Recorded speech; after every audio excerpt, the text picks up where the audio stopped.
Satu berita baik dan mengejutkan saya nak kongsikan kepada Anda hari ini. Berita ini saya petik daripada Roti Kaya.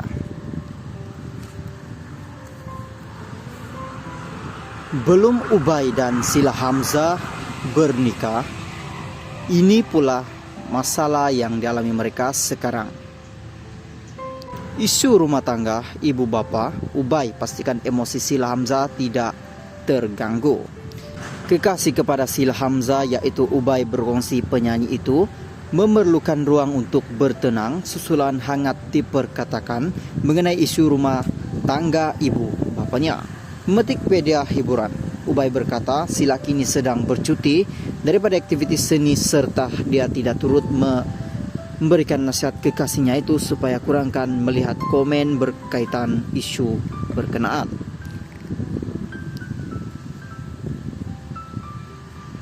Dia sekarang berada dalam fasa bertenang, malah dia juga lapang daripada melakukan aktiviti seni setakat ini sebelum mengadakan konser solo di Singapura selepas raya. Pada mulanya dia terkejut apabila peminat bertanya mengenai hantaran yang dilakukan ibunya di Instagram. Seingat saya ketika itu dia sedang bersiar secara langsung dalam kurungan live. Jadi bila keadaan itu berlaku, saya nasihatkan dia untuk kurang melihat komen di media sosial, memandangkan isu tersebut sudah pun tular. Dia coba untuk berbuat demikian meski ada ketika lihat juga komen-komen berkaitan.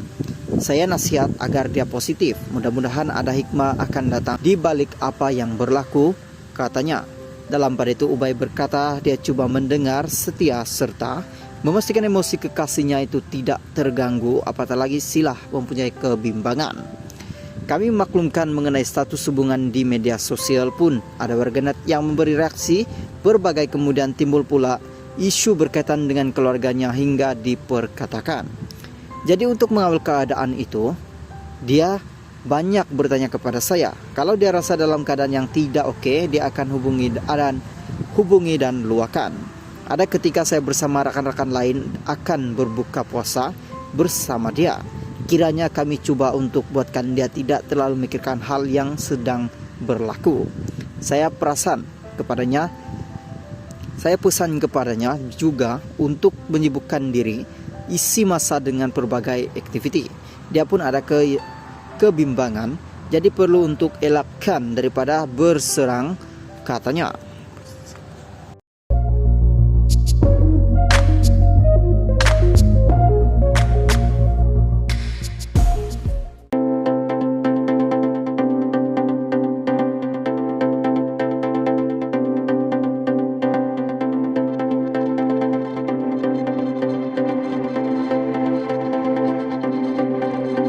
Satu berita baik saya nak kongsikan kepada Anda. Berita ini saya petik daripada My Metro. Emilia dapat restu Datu.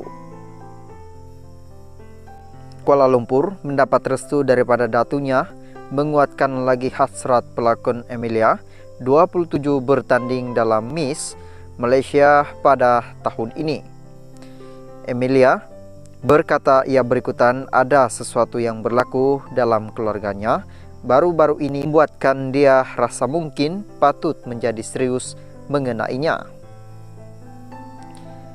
Atuk saya sudah 94 tahun yang sudah kabur pemandangannya dan kadang-kadang tidak beberapa nampak.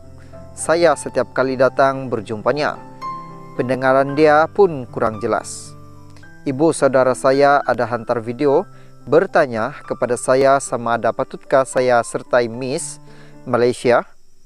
Dia terus setuju dan cakap saya patut coba nasib. Lagilah saya tertarik nak masuk kerana bagi saya itu satu doa daripada atuk saya. Sekarang saya serba salah kalau tak tunaikannya. Bagaimana pula kita tengoklah macam mana, katanya.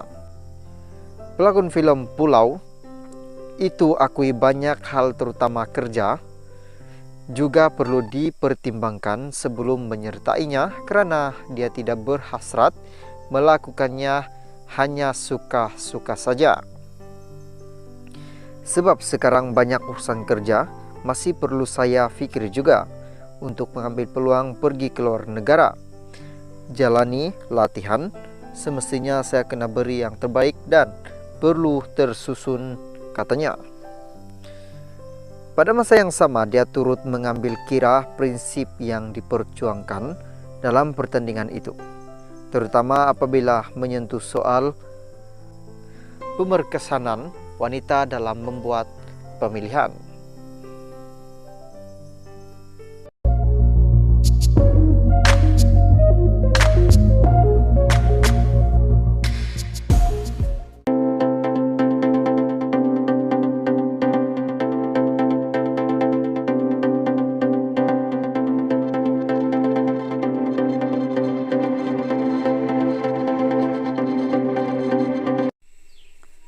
Salam sejahtera. Kali ini satu berita mengejutkan saya nak kongsikan kepada Anda hari ini.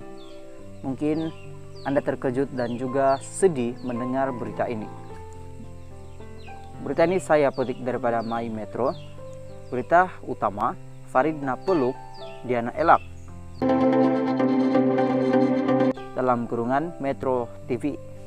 Syah Alam, usaha pelakon Farid Kamil untuk menebat hati istrinya Diana Daniel dengan membawa sebentuk cincin emas dan sejambak mawar merah di Mahkamah Rendah Petaling Subang Bistari di sini tidak berjaya apabila Diana tidak melayannya. Diana bukan saja tidak mengambil cincin itu, malah bunga yang dibawa Farid hanya di atas kursi di ruang menunggu. Lebih mengejutkan, selepas pelantikan wakil Farid dalam jawatan kuasa pendamai dalam kurungan JKP turut berlaku sedikit kekecohan di ruang menunggu luar pintu Dewan Bicara Mahkamah Rendah Syariah. Farid nampak cuba menjelaskan sesuatu dan seolah-olah seperti memujuk Diana sambil disaksikan peguam kedua-dua belah pihak. Namun ketika Farid coba memeluknya, Diana terus menapis dan beredar. Wajah Diana kelihatan marah, cepat ditentramkan oleh peguam Diana. Terdahulu Farid tiba di mahkamah di sini kira-kira jam 9 pagi membawa sejambang